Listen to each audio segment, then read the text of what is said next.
G'day everybody, welcome back to the channel. My name is Jono. Welcome to episode 2 of this little series where we take my V60 recipe and we change a part of it to see what kind of results we can yield.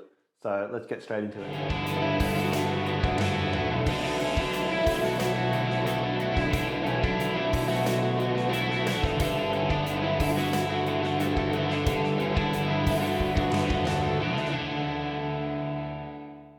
Today we're going to talk about ratio. Now with my standard V60 recipe, it is a 1:16 ratio. So we're going to lower that ratio to a 1:15, which actually means upping the amount of coffee that we're going to use.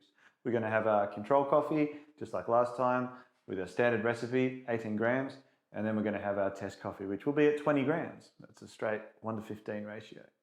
Now, ratio, sometimes a little bit scary. It really is the language of the barista.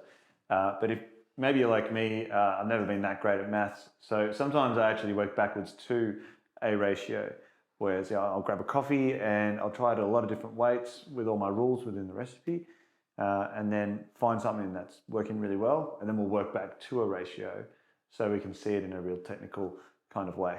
When we test both of these coffees in the refractometer, straight away I can tell you that we're going to see a higher level of extraction with the test coffee, purely due to having more coffee actually in the V60 as we make it. But what we're really going to look at here is how that change in ratio and that upping the weight of coffee is going to affect the sugars and the acids and how they react with the rest of the beverage as we drink it.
Now we've got our coffees here and we have run them through the refractometer. Our control coffee registered a TDS of 0.91 and our test coffee registered a TDS of 1.21.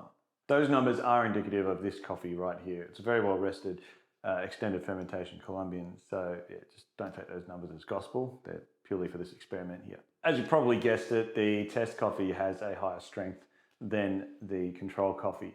And that's just because we put more coffee in there, obviously. But can we discern some flavor differences other than just, is there more flavor? So let's jump right into that. First of all, the control coffee.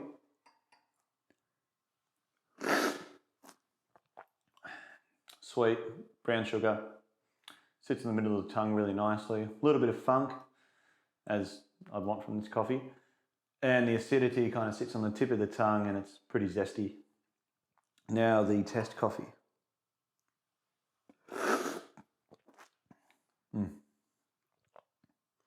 That's really good. The first thing that hits me here is actually a textural difference. It's not just more brown sugar and more sweetness and more zesty acidity. What I'm actually seeing here is a big textural difference in the syrupiness, the syrupy level of the coffee. The way it kind of slides down the back of my throat has really changed. So as you can see here, you can change a lot more than just the flavor of the coffee by adding more coffee. Now this video and this test, I don't want this to be an arbitrary test because it's a lot more than just, I will just throw another couple of grams into my brew. Right? It's really important for the development of your palate and just the experience of your beverage overall. If you're a coffee lover, if you brew coffee like this, then you are a coffee lover.